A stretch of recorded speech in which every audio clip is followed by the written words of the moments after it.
Well, if he's ready to come up, are you ready, Ray? I guess I'm ready. Yeah. Yes. It happened when I'm up there. Good. That's right. Now this is my friend Ray. I met him on Facebook. Okay, I meet guys on Facebook and invite them out. I know that he's a man of God, and a lot of his things that he puts up there have really encouraged a lot of people. And he feels that what he puts up there, he's just amazed that God uses him in any way, shape, or form. I really don't think that I've ever met a man with as much humility as I've met in him, and that's why I thought it would be a great thing for him to come down and share what God's done in his life, because I only know bits and pieces of it, but it's amazing from what I heard already, so thanks for coming.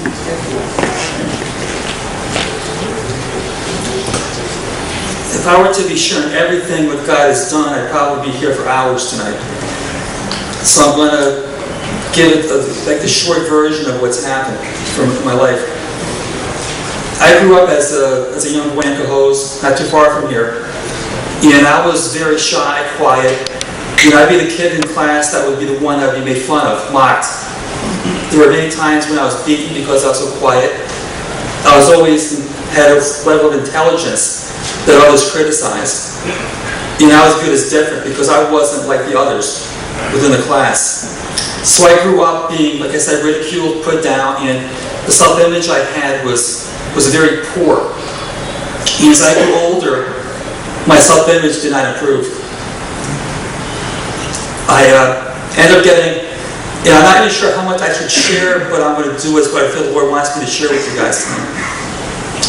As I started getting older, I got involved in pornography, something my father had a lot of, so it was easy to get a hold of. When I was 17, I joined the service. In the service, I got involved with drinking quite heavily. And there was an experience there back in 1977 that affected me in some ways. First of all, the place I went to drink was right next to a Christian church, a little church front. It's amazing how God actually used this. Because what they would do, they'd have a couple of individuals outside every night, witnessing to those of us who would walk in. I was the kind of an individual who always showed respect for other people, whether I believed what they said or not. So I listened to them respectfully. And when it was over one night, they asked me to say the sinner's prayer with them. So I agreed to it. I didn't believe a word I said. But I just said the sinner's prayer just to basically shut them up. So I went into the bar and I did my drinking, my usual stuff. Through the course of time, I would go there frequently. I would basically go there on weekends when I was in the service. I'd get drunk, totally wasted. Well, one of these weekends, I ended up getting picked up by a guy who ended up breaking me at night at his house. And the next morning, he wanted me to meet up with one of his boyfriends. And the very next night, someone else wanted to sexually abuse me. This was an Army captain. And at this point, I was not 18 years of age. It was right around mid-October. So for those of you who were here last month, I was here on my birthday last month. So these events kind of struck very hard for me. I was discharged in the service after only about 4.5 to 5 months in active duty. But it was an honorable discharge suffering with depression. And it would have been in May of 1979 when I actually had an experience at a retreat in Altamont, where I had an opportunity to receive Jesus in my life, where I really said the sinner's prayer, meant it. And at that point, my life has never been the same again.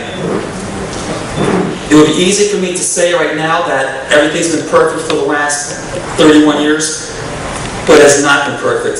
As a matter of fact, in some ways, it's been worse. Since that time in May of '79, I've gone through more serious bouts of depression. The addiction to pornography took years to kind of overcome. I've had 2 suicide attempts where I had tried to take my life with sleeping pills. I spent time in Samaritan Hospital in the mental health system. In the late 80s, I was involved in supportive housing. where it's a place where I got a lot of help through. And to be perfectly honest with you, I actually dead more than once in my lifetime. And there have even been times recently, Donna mentioned how on Facebook I write encouraging messages. And if I were, like she said, I could not believe, number one, that the Lord's blessed me with 5,000 friends on Facebook. I'm the last person, anybody that would know of me would say that could happen. I could see Donna with that. You know, but myself, I'm just an average person, putting my thoughts on, writing my thoughts and words based on what I'm struggling with.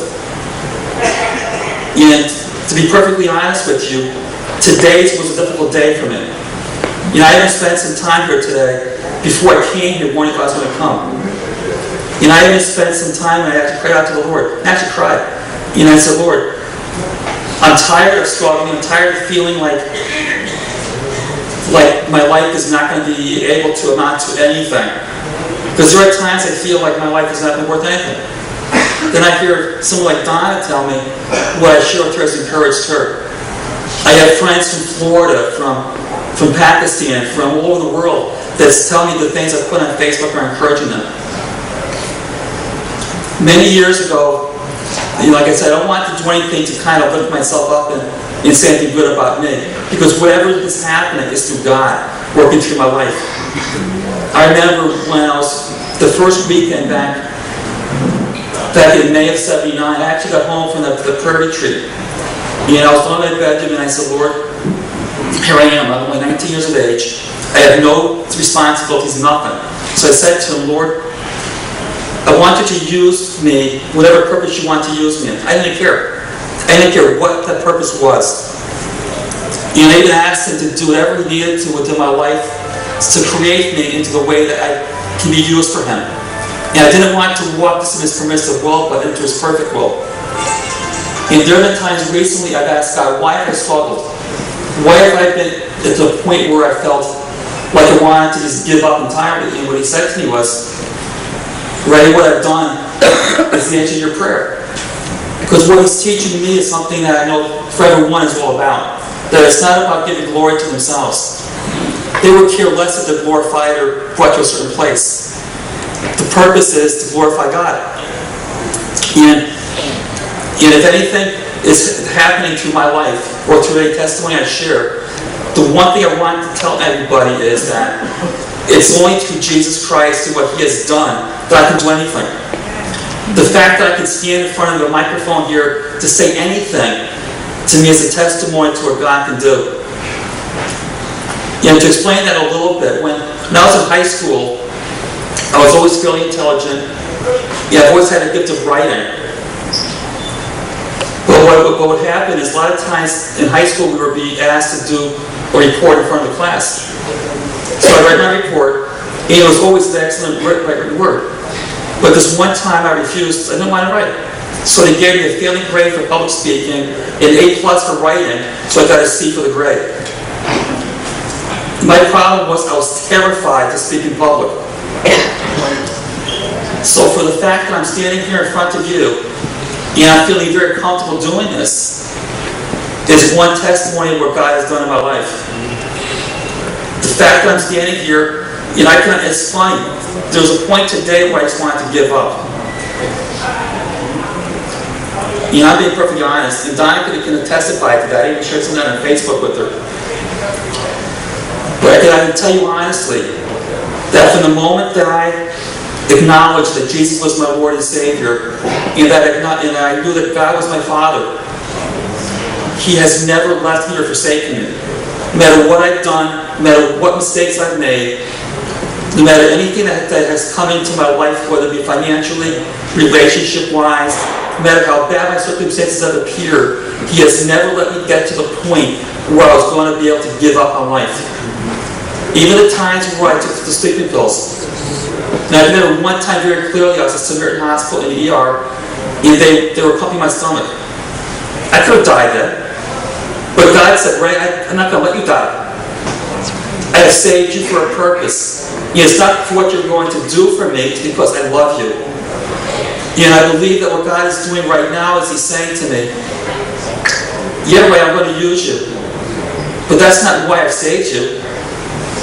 I've saved you because I love you, and I want you to be happy, peaceful, and content. And I want what is best for your life. And I believe what he is, one of the reasons he wants me to share tonight is the fact that in the past, like I told you, I was raped. There have been times I've been drinking. I woke up one time in detox in a hospital under restraints. I could have died of alcohol poisoning. I passed out one time when I was in the service in Augusta, Georgia. Woke up in a jail the next morning. I very easily could have been in a place where I would have been in a place like this here, seeking help from others. And it's only by the grace of God that I got a full-time job.